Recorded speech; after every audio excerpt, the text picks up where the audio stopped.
I want to cover this actually because I've noticed through all of my research and the different groups that I belong to, how one group will describe and categorize another group that is very similar in their outcome, which is death, as satanic.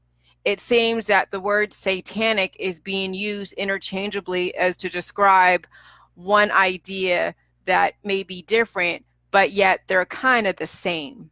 Okay. So I don't want to get into too much particulars as far as giving you an actual example because I don't want to offend anybody, but you all know who it is that you have said seems satanic. This religion seems satanic, that religion seems satanic, and many people who don't like specific religions will automatically say that religion is satanic. Well, where does that come from? This whole thing was satanic. What does that stem from? And I have a feeling I know what it is.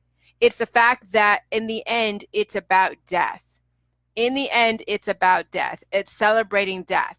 So you can have different religions that have very different stories, but the outcome is always the same.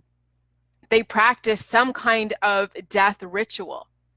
And somebody who wants to describe that they don't like this other religion's way of explaining or practicing their death rituals, they call them satanic because that is a stigma. I mean, I've even described certain music as satanic. I've described certain things, I had seen people describe certain religions that I grew up with as satanic. Okay? And well, why is that? Well, maybe it has to do with the mutilation rituals. Maybe it has to do with the outcome and the celebration of death. So I could see now why you would have different religions cast those categories on other religions. And people can say, well, no, this religion isn't satanic. That isn't satanic. And even Satanists don't like to have their religion being used as a derogatory type of pejorative, statement to describe something that somebody doesn't like. Okay, so when I actually looked at what Satanism is, and they all work with like the 5 elements or whatever the elements, the fire, water, air, and something else, right? All the astrological signs, and yeah, these are all elements in the universe, and they all then are part of the life and the death laws. Okay, so in my honest opinion, we only have 2 absolute laws in our world: life and death. If you practice the death process and you believe in the death process, I could see somebody calling that satanic because death is being celebrated. And I don't care what religion you are. I don't care how you even look at how death comes about. If you believe in death, I can see the word satanic be described as that specific religion because death is the outcome. It doesn't matter how you get to it. If death is the outcome, then it would seem to be satanic. Okay, now there are extreme death rituals out there, and there are some that are not so extreme. Okay, we can look at the medical system as satanic because they do practice the death process.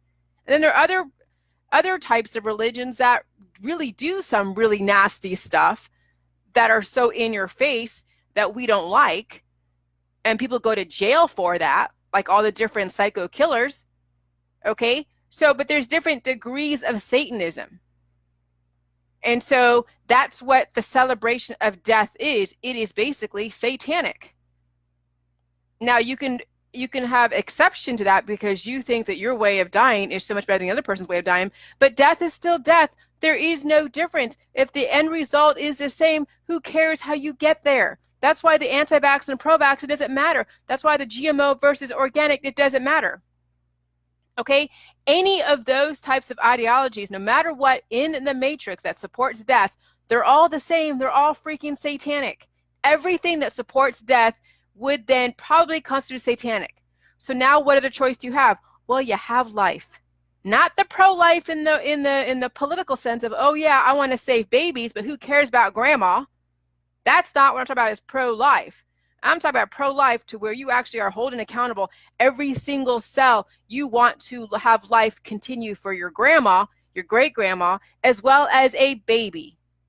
Babies or grandma should not be discriminated, but yet the elderly are discriminated, but yet the babies in our society are being revered. What's wrong with the elderly in our society? Why are they disposable? That's what I don't understand, is why are the elderly disposable?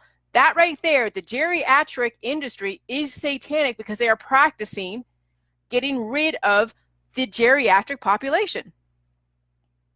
So let's make this very easy. If you believe in death, doesn't matter how you get there, but if you believe that the outcome should be death, then yes, you would be deemed as satanic. And it would be justifiable when another group who's just as satanic as you are is going to call you satanic, because you know what? They beget each other. They really do. Okay? So now it comes down to, life versus death.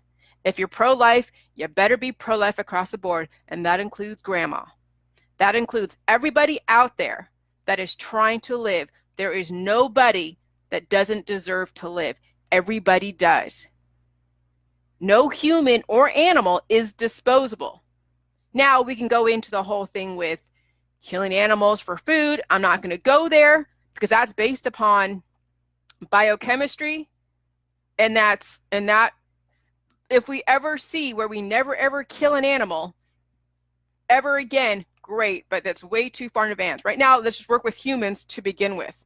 If we can save every single human and revere every human, a baby to a geriatric person, and bring them all back to center to where they're reversing the aging process and are continuing life, then I can see how we don't then kill animals.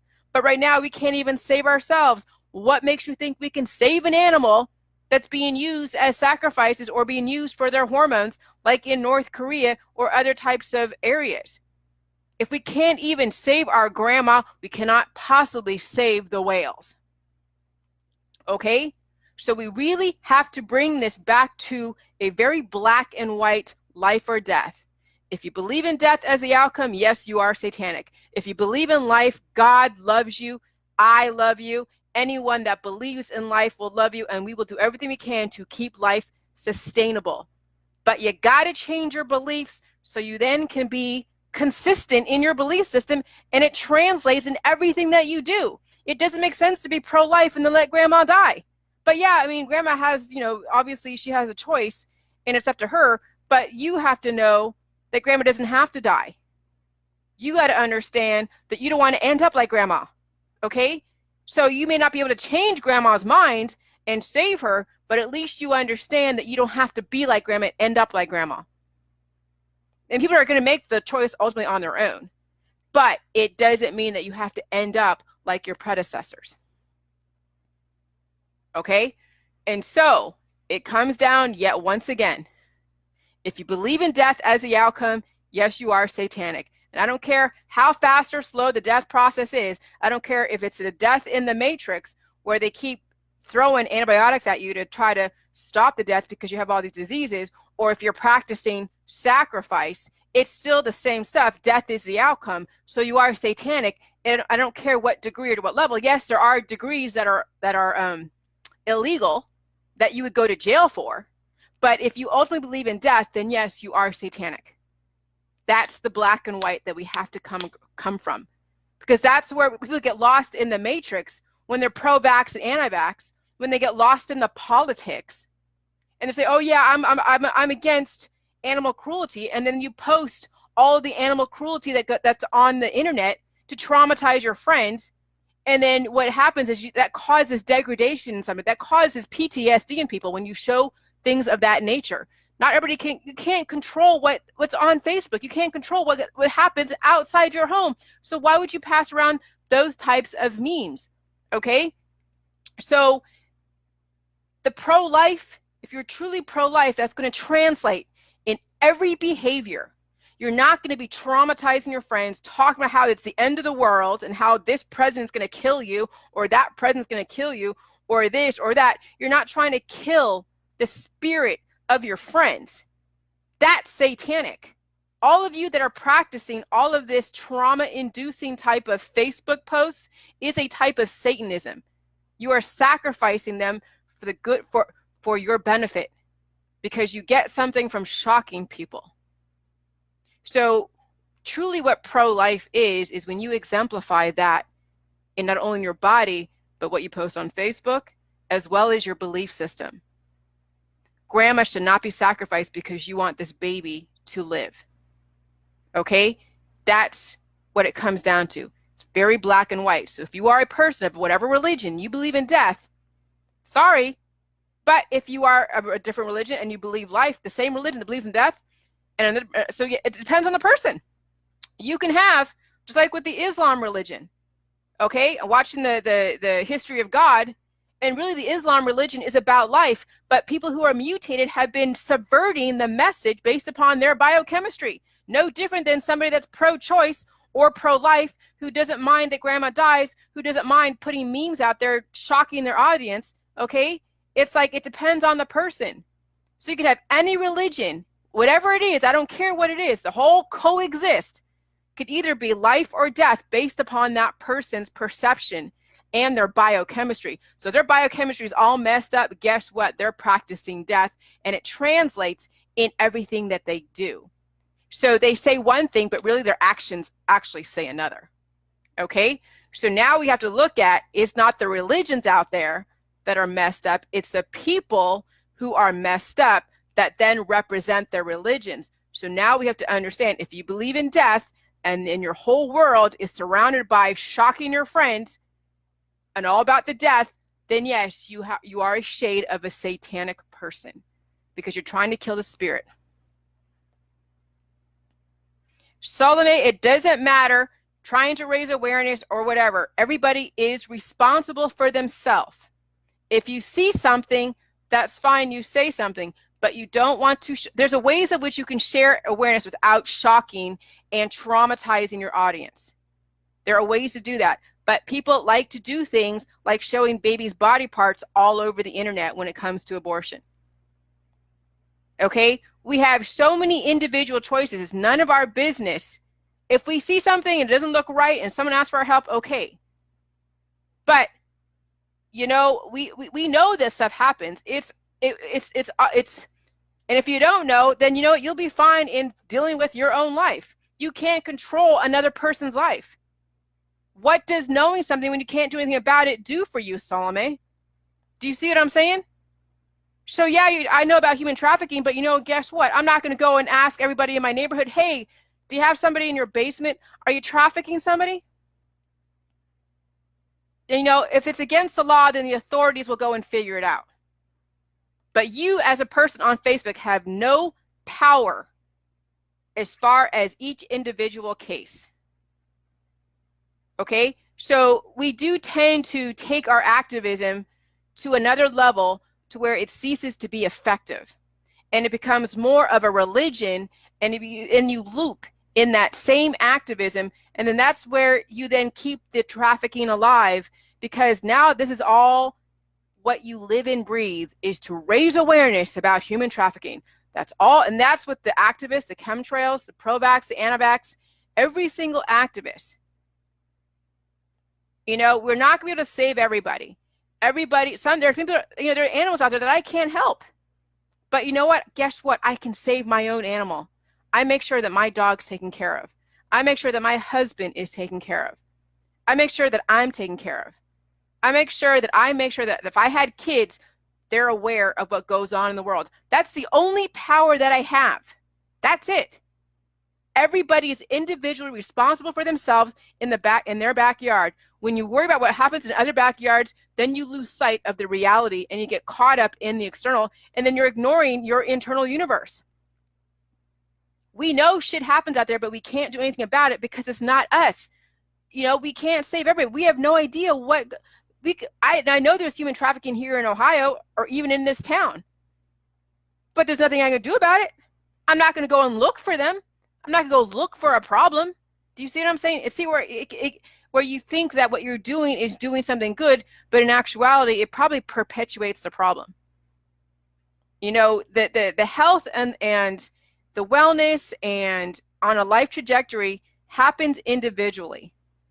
It happens in the areas that we have control over, not raising the awareness of areas that we have zero control over. Zero. We use the excuse of traumatizing our friends and family by raising awareness. Oh yeah, I'm raising awareness. All right, no worries, Salome.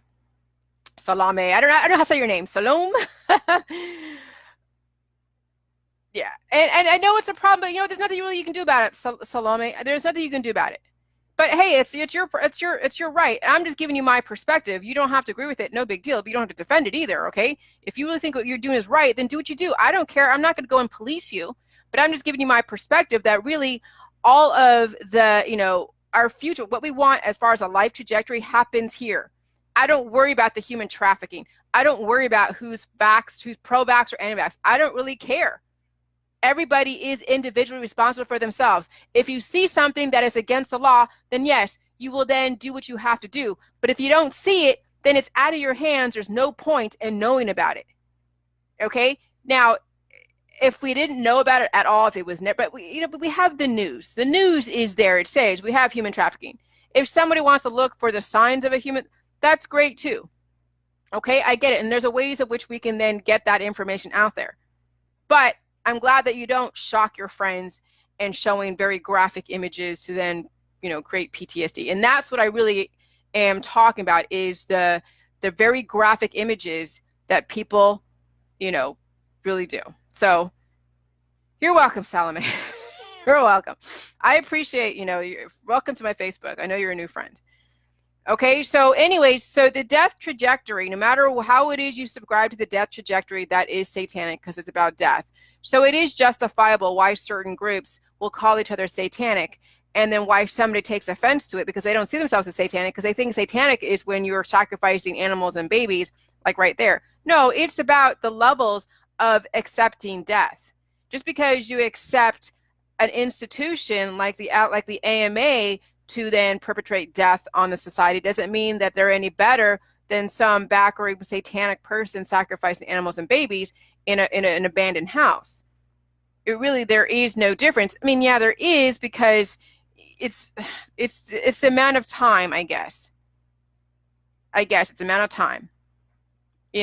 When you're going through the holistic allopathic world and you're taking in all these different poisons that aren't killing you right off the bat, that doesn't seem as severe as somebody sacrificing a baby or an animal in the back room somewhere, okay?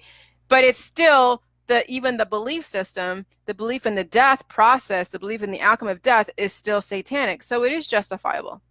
It really is. So now people are going like, what the hell? Am I satanic if I believe in death? Well, yeah, death is absolute, whether it's 50 years or 2 seconds. It's the same thing. Death is death is death, and death and Satanism has been attached to death. It just so happens that the Satanists who believe in who have had a bad rap because of the animal and human sacrifice, but then they're like, oh, well, it's about the elements of the universe and the laws in the universe. But they're all about violating the laws, right? You can dress up death all you want, but death is death is death. So if you believe in death, then yeah, that is a shade of Satanism. If you truly believe in reversing the aging process, you would look like you're 30. You would see a reversal in your aging. You would see reversal in whatever cancer, disease, and chronic illness. You wouldn't be playing with the pills, powders, and supplements and playing with the vitamin Ds and the magnesiums and compartmentalizing all the different poisons that elicit a hormonal response. Okay? So there are people that say that, oh yeah, I believe in reversing the aging process, but I play with the pills, powders, and supplements.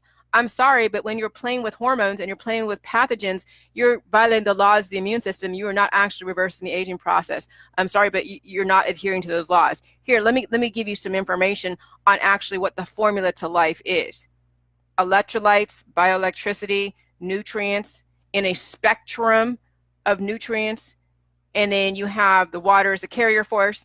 There are specific plants out there that are antibiotic that you should not be taking in on a massive scale.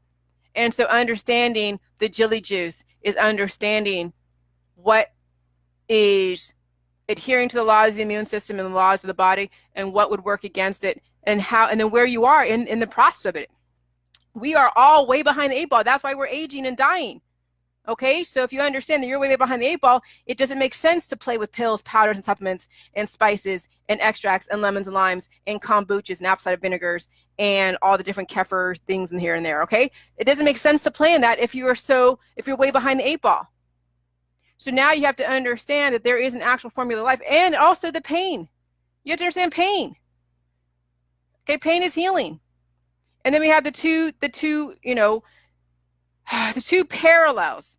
The life trajectory and the death trajectory will have the same process in between, because it's all about how your body responds to your environment and stimulus, but the outcome is different. We already see the outcome is death in the allopathic holistic matrix model, but all points in between are going to be relatively the same. When you're practicing a death process, you'll have asexuality, parthenogenesis, or male and female. Okay, so those are the 3 ways of reproducing, and that's based upon the death trajectory. So that's why the whole thing with the fertility, all these like the druids, I mean, Shannon Ray was giving me some information on the druids and then parthenogenesis, and the druids were big in parthenogenesis, but the druids were doing fertility rituals. What's a fertility ritual? It's part of the death process, because fertility equals the reaction to the death trajectory. The body is trying to not risk extinction, and so it needs to be fertile. And people think that fertility and revering the whole being a mother, which is great, but they stop there. They're like, oh yeah, okay, fertility is great. Who cares if you die? Because that's what fertility is. It's the fact that you're on a death trajectory and the outcome is death. But there are people out there that have stopped at that and think that's the end all be all. And it's all about fertility and fertility rituals, when that actually is a sign of the death trajectory. And then some people call that satanic. Well, I would not argue with that. When somebody is all about fertility rituals, they are playing with the death trajectory. They're playing with all the different components that elicit death. So it would make sense that someone would call those fertility rituals as a form of Satanism. Okay? So we have to understand it's about 2 absolutes, life and death. And all the stuff in between is just the division to make you think you have a choice, when really the end result is the same, especially in the matrix and the alternative matrix. Okay? So that's my little speech about Satanism. Talk to you later. Thanks, Salome, for your contribution. All right, bye-bye.